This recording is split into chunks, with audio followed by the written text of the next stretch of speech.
যে শুধু আসলে প্রোডাক্ট ভালো হলেও হয় না, নিজেকে উপরে উঠানোর জিনিসটা জানতেও হয়। তো টনি আপুকে কাছ থেকে দেখার জন্য, কাছে পাওয়ার জন্য অবশ্যই মেলাতে আসবেন। এরকম একটা ব্র্যান্ডের সাথে আসলে একই ফ্লোরে একই ছাদের নিচে যখন না, আমার নিজের ইনশাআল্লাহ। কাছেই মানে অনেক ভালো লাগতেছে যে মানে থাকবে সানভিজ বাই টনির সাথে একটা তুমি ফেয়ার। জানো আমি তোমাকে নিয়ে চিন্তা করি, আমি আপুকে বলি যে ওর কি আমি আপুকে ওই জন্য বলতেছিলাম যে তোমার মানে আল্লাহ তোমাকে অনেক ট্যালেন্ট দিচ্ছে, যেমন এই যে তুমি নিজে প্রোডাক্ট গুলা মানে রিসার্চ করে নিজে বানাও, নিজে মানে তোমার জিনিসটা তো তুমি পুরো প্রোডাকশন করো না, হ্যাঁ, নিজে তৈরি করো, এটা অনেক মানে এটা একটা কত গবেষণার বিষয়, আমার তো মাথা এগুলো খোলাবেই না জানো। Thank you so much. আপনার ধারে কাছে আমি কখনো যাইতেও দূর পারবো না না, যদি সত্যি আমার শুধু চিল্লা চিল্লিতে লাগাই দাও বাট তোমার এই যে ক্রিয়েটিভিটিটা, আমি মাঝে মাঝে আফসোস করি যে আল্লাহ আমার মধ্যে এই ক্রিয়েটিভিটি নেই, আমি কিছু বানাইতে পারি না। আপু আপনি যে আসলে সবাই সবকিছু পারে না।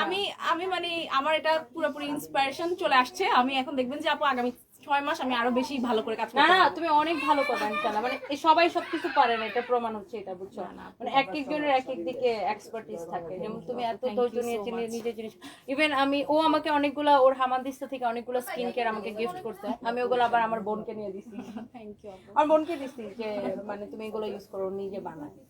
তো এইটা মানে ও বিশেষ করে হয় কি যে আমাদের দেশের মানুষের মধ্যে একটা ইয়া থাকে যে আমরা ধরুন একটা থাইল্যান্ড থেকে বা চায়না থেকে বা অন্য কোনো দেশ থেকে একটা প্রোডাক্ট নিয়ে আসলে আমরা ওইটাকে যেভাবে মূল্যায়ন করি, হ্যাঁ আপু, আমাদের দেশের তৈরি জিনিসটাকে এটাই আমার কষ্ট লাগে। ও বানাইছে আচ্ছা ও কেমন হবে, আচ্ছা, ভালো না মনে হয়। বাংলাদেশি প্রোডাক্ট, দেশীয় প্রোডাক্ট, এটা আমি জানি তো, মানে এটা যে বিশেষ করে আপু আমাদের স্কিন কেয়ারে বেশি হয়। স্কিন কেয়ার ও আচ্ছা বানাইছে, Plastic ও করতে চায়। হার্বাল, হ্যাঁ। মানে এইরকম একটা হ্যাঁ, মানুষের হ্যাঁ, হ্যাঁ। কিছু মানুষ, নট মানে এভরিওয়ান, ম্যাক্সিমাম আপু, ম্যাক্সিমাম। বেশিরভাগ মানুষের মধ্যে এরকম একটা অ্যাটিটিউড থাকে, ও বাংলাদেশে বানাইছে কি জন্য বানাইছে, বাট ভাই আমরা বাংলাদেশে আমরা পুরা গার্মেন্টসে আমরা কি করছি, পুরো ওয়ার্ল্ডে আমরা নাম করে ফেলছি। অথচ আপু আমাদের এক একটা প্রোডাক্টে আমরা যতগুলো মানে বিসিএস এর যতগুলো টেস্ট করাই, আমরা কি যখন একটা কোরিয়ান কসমেটিক্স হাতে নিই তখন কি আমরা চিন্তা করি যে আচ্ছা ও তুমি এক্সপোর্টে যাও না কেন? আপু আমি আসলে খুব ছোট একটা মানুষ, মানে আমার কাছে ভয় লাগে, বাট আমি কিন্তু এক্সপোর্ট করতে চাইলে করতে পারি। আমরা আমরা আমরা ওকে একটা প্রস্তাব দেই, আমরা হচ্ছে আমরা সানভিজের একটা অ্যাপ লঞ্চ করতে যাচ্ছি দুবাইয়ে, সো আমাদের অ্যাপটা রেডি হয়ে গেছে বুঝছো, সো আমরা দুবাইয়ে কোম্পানি লঞ্চ করতেছি, তুমি তোমার প্রোডাক্ট দাও আমাদের। অবশ্যই আপু, ইনশাআল্লাহ।